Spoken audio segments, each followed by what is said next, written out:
Hi, guys. Welcome to a special episode of Anthony on Air. I'll be your host tonight. For those of you who don't know, my name is Erin C.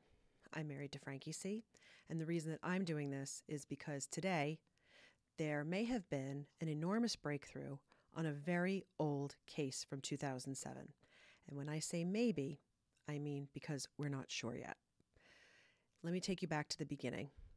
This is the 2007 case on the disappearance of Madeleine McCann, to give you an overview. Now, Madeleine McCann was a 3-year-old girl from Leicester, England, on vacation with her family, which consisted of her parents, Jerry and Kate McCann, and her younger siblings, twins, who were 2 years old. They went to Portugal. They stayed in an apartment complex. They had a wonderful day. And then that night, even though every family had their own separate room, they took the children of all the families, all 8 children. There were 7 adults and 8 children. They took all 8 children and put them into one room so that they could sleep while the parents went across the complex and ate dinner at a tapas restaurant. Now, the fact that these 7 adults ate dinner at a tapas restaurant would result in them being called the Tapas 7. And the reason they were called that is because they always requested a special table where they could watch the apartment complex from out the window while they were eating dinner. Now, I'm going to take you to the night before the incident. The night before the incident, the Tapas 7 had their dinner while the parents took turns checking on the 8 children in the one room. They would open the sliding glass door, which was unlocked. It was unlocked. And they would check on the children. Then the designated adult that was supposed to check on them would return to dinner. They did that all night. And then in the morning, little Madeleine McCann asked her parents over breakfast, "Where were you when I was crying?" Jerry and Kate McCann found this such a heartbreaking question, but not enough to change their routine. So the next night, they did it again, put all the children in one room, went across the street, ate at what was in the reservation book as the Tapas 7 table, and had parents take turns in checking. Now, one of the other parents, at one point, opened the sliding glass door and checked on the children. And at the end of the night, Kate McCann went ahead from the group, entered the room, and came out shouting, "They took her, they took her, they took Madeleine." Portuguese police started a search, which included many dead ends, most notably a man who was running through the streets with a little girl in either a thick blanket or a sleeping bag with bare feet.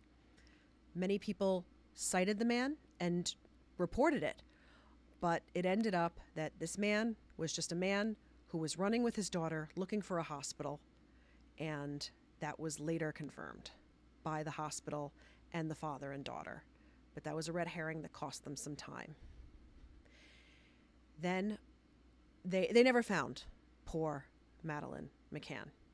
Her parents returned home to England. The other families returned home, but not before being questioned by the Portuguese police. But in a very strange way. First of all, they were not questioned for many days. Then their lawyer said that they will not be questioned apart. They will be questioned together, the parents. And finally, of about 35 questions asked, 33 of them they chose not to answer. So, that brings us to today. Today, a 21-year-old woman named Julia, who lives in Poland, alerted the press through, I believe, Instagram, with a handle, "I am Madeleine McCann," with the news that the Scotland Yard in London, England, and the police in Poland will not take her claim seriously that she is Madeleine McCann. Now, She is 21. Madeleine McCann, if alive, would be 19. However, there are many reasons why this woman believes she is Madeleine McCann, and I'm going to go through the evidence with the most compelling and downward. First, her eye. Madeleine McCann had a defect in her eye that connected the pupil to the sclera. It looks like the pupil is kind of running through. It connects them. From what I've learned, there's a vision defect usually associated with this where you can't look down. If you have that in your eye, you can't see down below you, what's happening below you. But that is not confirmed if Julia has that or if Madeleine had that. They're usually linked. But again, no confirmation if either has them. That Madeleine McCann had it in her eye, and this woman, Julia, has it in the exact same spot. There's also a dimple that Julia has that is on her face that is in the same place as Madeleine had when she was younger. Also, this woman, Julia, despite being 21 where Madeleine would be 19, has no medical records of before kindergarten. She has no birth certificate, and her mother refuses to produce pictures of her when she's younger than kindergarten or pictures of her mother while she's pregnant. This girl, Julia's kindergarten teacher, said that she came in the middle of the year while the mother insists she started at the beginning of the year with the rest of the children. And the kindergarten teacher said she had many panic attacks and much anxiety. And there is even one report of her saying she wanted to go back to the big white building. And if you look at pictures of the complex back in Portugal, it is big and white. Also, there is another piece of evidence that is a little hard to hear, in that Julia was abused in a way you would never want a child to be abused, by a man who was married to her grandmother, who had the last name, I believe, May. And there was a suspect in Portugal that they dismissed whose last name was May. Now, Julia does not believe it is the same man. She believes the man that's married to her grandmother who abused her was this man who was in Portugal's son. She also believes that he is the connection that got her out of Portugal. So that's the case for it being the same person. There is also a lot of speculation that this is not Madeleine McCann. Scotland Yard has come out saying they do not believe it is Madeleine McCann. This woman is Madeleine McCann. One of the arguments is that she doesn't look like Madeleine McCann, which is something that I have to disagree with. My husband also disagrees.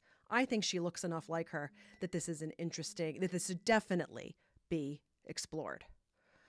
Also, there are many children who do not look the way they do when they're adults.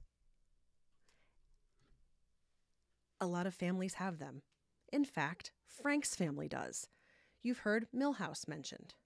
Well, Milhouse does not look the way he did when he was a child. I talked about this with him beforehand. He said it was okay to say, but he doesn't look like he did when he was a child. When I saw pictures of him as a child, I said to Frank, "Who is this?" And he said, "Mike." And I couldn't believe it. It happens. And the other reason people think that she isn't her, of course, is in this culture, a lot of people want publicity. They want their name in the papers. Maybe that's it. But the darkest reason people believe, some people believe, is because many people, myself included, what I'm trying to say is many people, myself included, were of the opinion, just the opinion, that Madeleine McCann is no longer with us. Many people are of the opinion, which is not the opinion of Anthony, not the opinion of Frank, not the opinion of Janine that I know of, simply mine and many others internationally believe that the parents' behavior was very strange after the abduction. From screaming, they took Madeleine instead of Madeleine is missing. From the very strange restrictions they had on being questioned. And finally, Cuddle Cat. Cuddle Cat was Madeleine's favorite toy. And Kate McCann refused to surrender it to the police. She would have it with her at every single photo op, in all the press conferences, and the police said, "You can keep it, but do not lose it and do not wash it, for it is evidence. But we will let you keep it because you are a grieving mother." Pretty much exactly after hearing that, she washed it twice. And when they asked her why she did that, she said Cuddle Cat was dirty. And it's a very strange thing to do. Even if you're not connected to the disappearance of your daughter, washing something twice that even has the memory of her was seen by many as very suspicious. And finally, the idea that they really held up the DNA test. Now, to be fair, I'm only talking hours. But they were not as forthcoming as people would expect if a woman says, "I'm your daughter." Most people see it as, I would want that woman tested right away. But there was a hesitancy on their part when they really had nothing to lose, except for maybe hope. But one reason why you wouldn't want to waste time testing a woman who claims she's your daughter, in my opinion, is that you know it's not her. You have it on your own authority. But even though I believed that in the bottom of my brain and my heart, I would be happy. I would be so happy to be wrong. I am hoping this woman is who she believes she is. I'm hoping.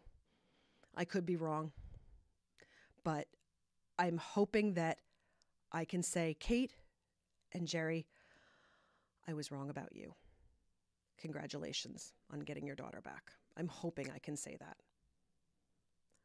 I want to thank Anthony for letting me on the show. And I want to thank Stephanie Harlow and Derek Lavasser, but mostly Stephanie Harlow, for their research on this, which I have gleaned from. And I want to thank you guys for letting me do this. Let us know in the comments what you think, and enjoy your night